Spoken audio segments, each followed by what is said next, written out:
There's a heated debate if it's better to buy or rent in 2026. Today, we're bringing on Zillow's senior economist to discuss his research on which is more advantageous. I'm Kathy Fettke, and welcome to The Real Wealth Show. You're listening to The Real Wealth Show with Kathy Fettke, the real estate investor's resource.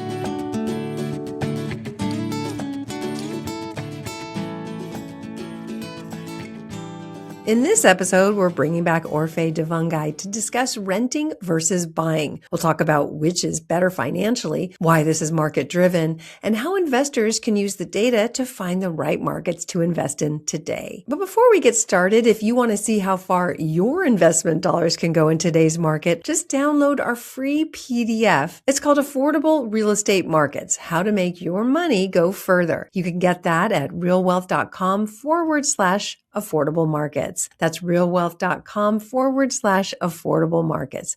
When you get that, you'll learn which markets offer the best opportunities for the highest cash flow, growth, and long-term wealth building. Well, let's get on with the show. Orphe, welcome back to The Real Wealth Show. Thanks for having me. So your team at Zillow just came out with new data on renting versus buying, and this is always interesting to dive into. So what are some of the things that you discovered from this latest research? Yeah, I think this is the question I guess I get most often, right? People always want to know, should I buy, should I rent? And the answer is it depends, right? Buying. Always, yeah. Exactly. Buying only starts to make financial sense once the household stays long enough to recover the upfront and ongoing cost of home ownership, right? In high cost markets, it takes longer to make the math make sense, right? You're taking some of that cash away from another asset. Maybe it was savings that were invested in the stock market or something. And then you have to go ahead and spend it on a down payment and closing costs, right? That money could have stayed invested and generated, returns in the stock market. So you have to stay put long enough for it to start to make sense. Nationally, it starts to make sense after 6 years. If you're a person that, you're thinking, hey, I'm not going to be staying put for very long. Well, it doesn't really make sense to go ahead and tie up the cash and buy a home. If you're a young family and you have kids in school and you're going to be in that house for a long time, then in many markets, almost every market in the country, it still makes sense to go ahead and buy a home. So when you say it takes 6 years to make sense, that's a long time. Not everybody stays in their home for 6 years. And I imagine it depends on the area. If it's a high appreciating market, then maybe 1 year you'll make money in it. It just depends on the market, right? It depends on the market, but that, it doesn't really work out that way, right? 6 years, most people stay in their homes longer than 6 years. And the math just doesn't work out if you're going to be in the house for 1 year, right? So you got to take a number of factors into account. It's what you pay in rent, of course, right? The monthly savings from renting, the fact that rents continue to increase. Historically, the rent increases have been about 3 to 5% every single year, right? And so, you take the money out of the stock market to go ahead and buy a home, you're going to, forgo some of those returns, but the house, right, is going to eventually pay off because you're going to build equity, and that appreciation is very often in most markets going to make up for the sunk cash up front, but it's going to take time. It's very rare that you're able to make up that big difference in the returns you would have gotten in other assets in a single year. Let me give you a very concrete example. Over 30 years, a homeowner has about $1.3 million in out-of-pocket cost and gets about $2 million in benefit from monthly cost savings, right, versus renting, but also from appreciation.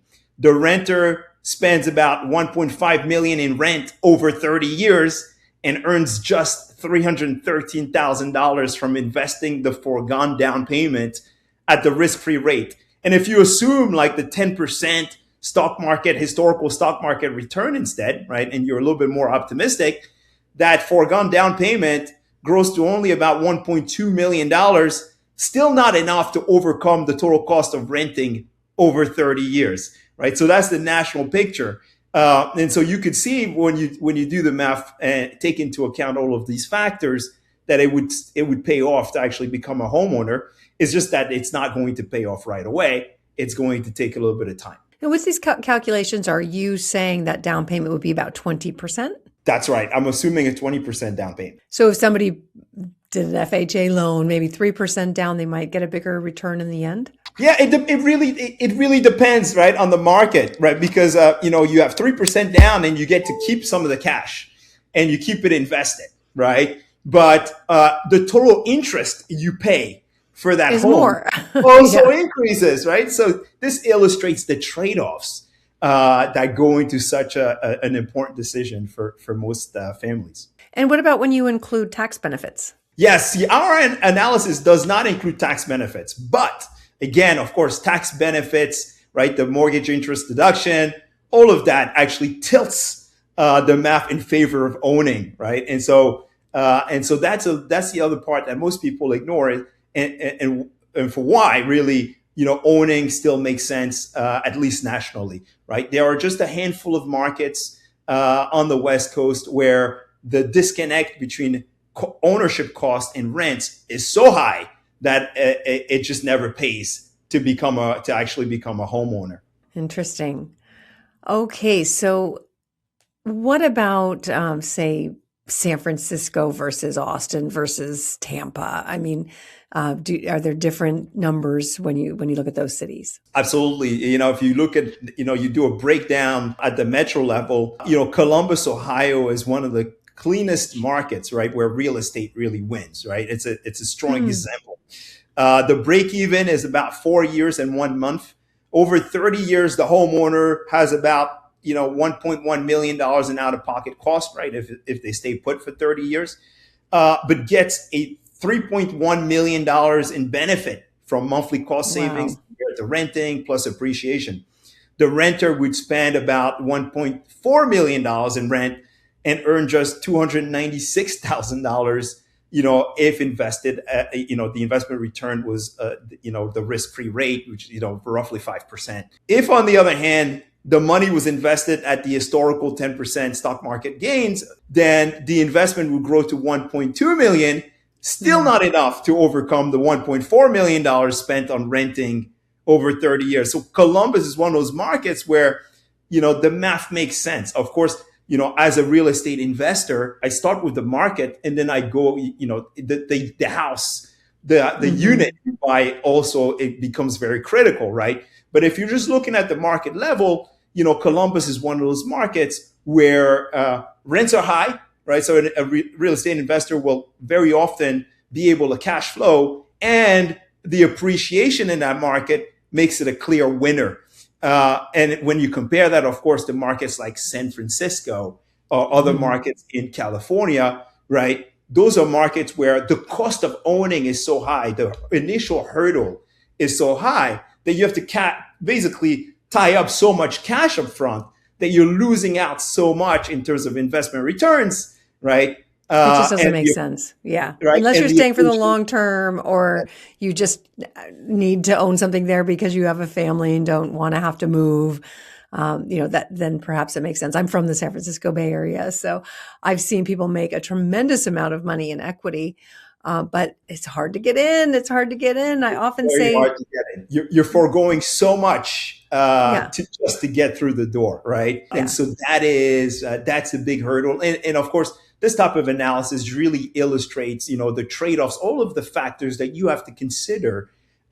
Whether it's a home for yourself, you're renting and you want to buy your first home, or even as a real estate investor where capital allocation is the real question here, right? It's not just is buying cheaper than renting. It's if I put capital to work in this market, right? Down payment, closing costs, carrying costs, maintenance, and eventual selling costs, right?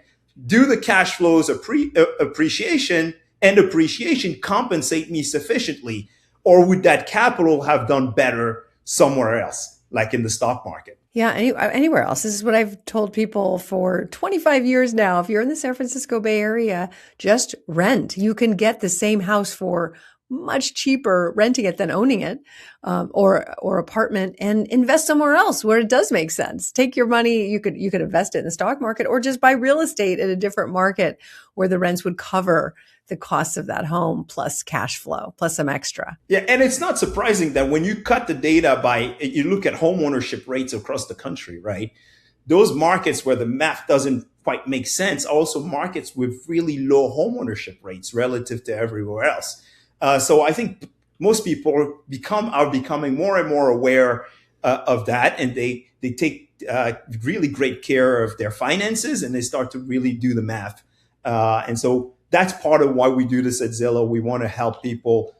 We want to turn on the lights and help people get the numbers and try to make sense, right, of their own finances and whether or not buying makes sense or renting. And in some places, renting is the better financial decision. Yeah, and that's coming from Zillow, you all. People think, oh, you're just going to be leaning always toward, just like every real estate agent, it's always a good time to buy anywhere. And I get those kind of comments sometimes. Well, your guest is from Zillow. Of course, they're going to say it's a good time to buy, but you're being really unbiased here. And this is, the fact of the matter. You got to look at the numbers. The numbers will tell the story. All right. Well, with affordability being such a major issue, I think what I'm hearing you say is that you don't have to only invest in owning your own home. In fact, I think Robert Kiyosaki says it's not an asset. You should be investing in other things, but that as long as you're investing, that's really what the core of this is. If you rent and invest elsewhere, you will still be ahead of the game in 30 years. If you rent and don't invest and you don't own a home, then you're going to be just kind of stuck without a retirement. So you got to do one or the other. That's right. If you're renting and you're saving comparing to owning, and you put the money to work, you're going to do great, right? Regardless of whether or not you ever become a homeowner.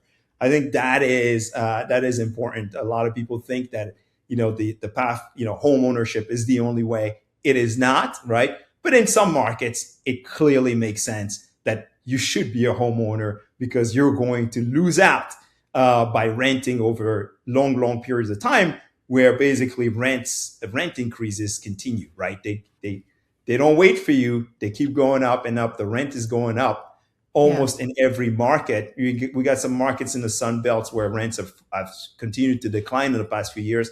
But that was because of a massive surge in home building that we saw during the pandemic. The norm is, a 3 to 5% rent increase every year. That's a guarantee for most renters. So bringing it back to lifestyle, if you're moving to an area to try out a new job, you don't know if you're going to keep it, you don't know if you're going to like the area, maybe just rent for a while, because the key is longevity, right? You've got to stay at least 4 years, probably more like 6. I think, what did you say for San Francisco? It was, how many years did you stay there? Ever? Never makes sense, right? Under the current market conditions, you look at appreciation, you look at rents, you're right, the total cost of owning, it just doesn't make sense, right? And so that's the way the math kind of shakes out. Very interesting, especially now with San Francisco kind of just being an AI bubble. You're going to be paying top dollar right now. It's going to take even longer to break even. But some people just don't care. They're not looking at their home as an investment. They just want a home. Would you say that's different? That's a different lens.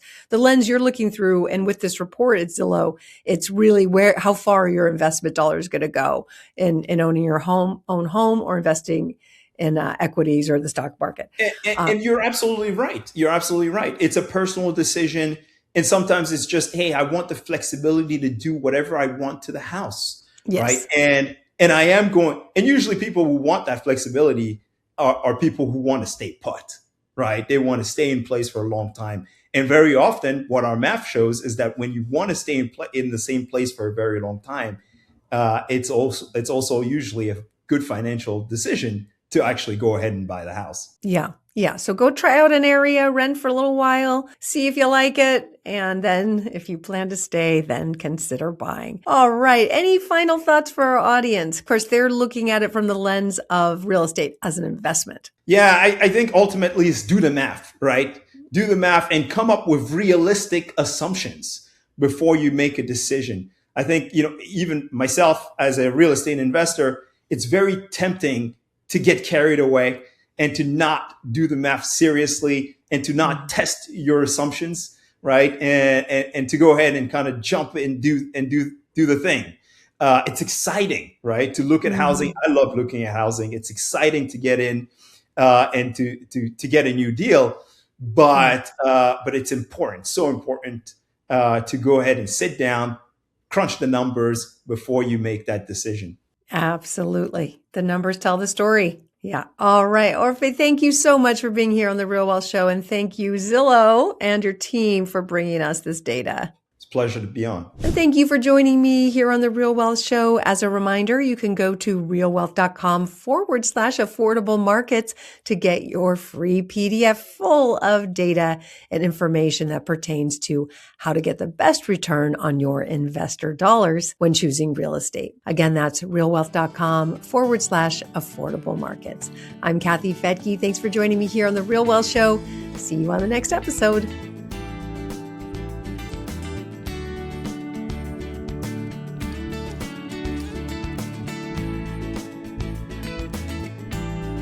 The views and opinions expressed in this podcast are provided for informational purposes only and should not be construed as an offer to buy or sell any securities or to make or consider any investment or course of action. For more information, go to realwealthshow.com.